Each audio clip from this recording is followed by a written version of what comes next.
काई तुर्की ज़बान का वो शब्द है जिसका मतलब है वो शख्स जिसके पास बहुत सी ताकत हो।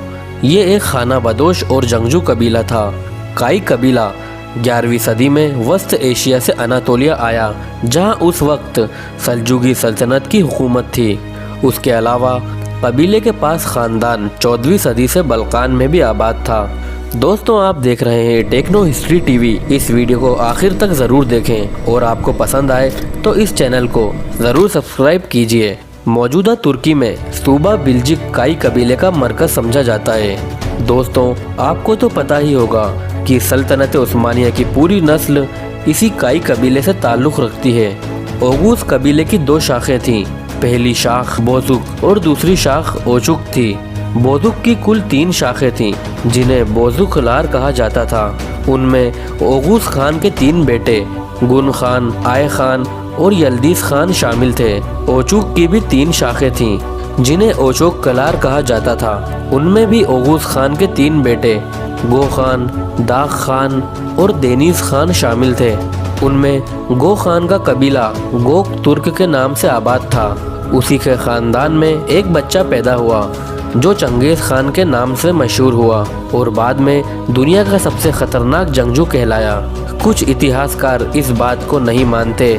उनके हिसाब से चंगेज़ खान मंगोल खान की नस्ल में से था। इतिहासकारों के मुताबिक ओगूस खान का दौर हज़रत इब्राहिम अलैहिस्सलाम के नज़दीक था। ओगूस खान एक खुदा के मानने वाले थे।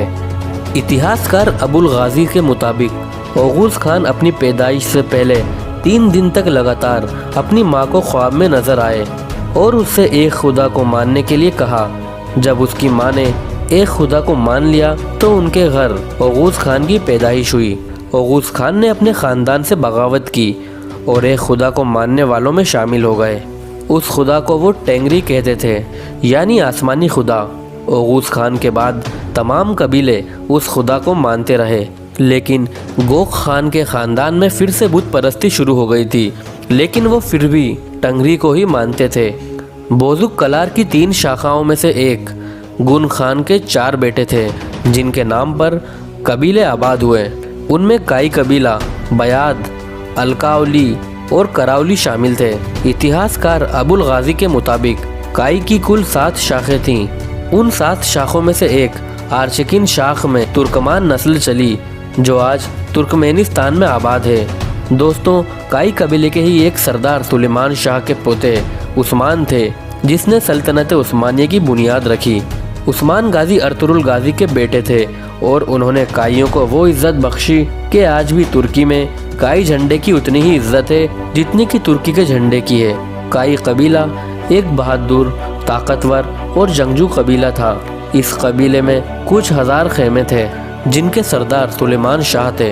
इतिहासकारों के मुताबिक सुलेमान शाह के वालिद का नाम काया अल्प था और वो कबीले के सरदार थे, और अपने वालिद की वफ़ात के बाद सुलेमान शाह कबीले के सरदार बने।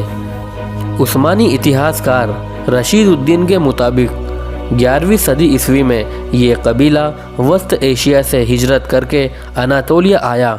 अनातोलिया में उस वक्त सुल्तान अजीज़ुद्दीन अरसलान खलीजुद्दीन की हुकूमत थी।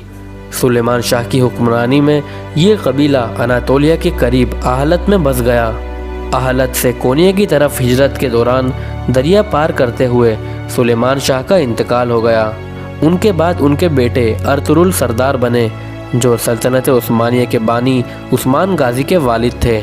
आज भी अनातोलिया में काई कबीले के बहुत से निशान और कब्रें मिलती हैं। कबीले का सरदार बनने के बाद अर्तुरुल गाजी अपने कबीले के साथ इरजुरुम चले गए।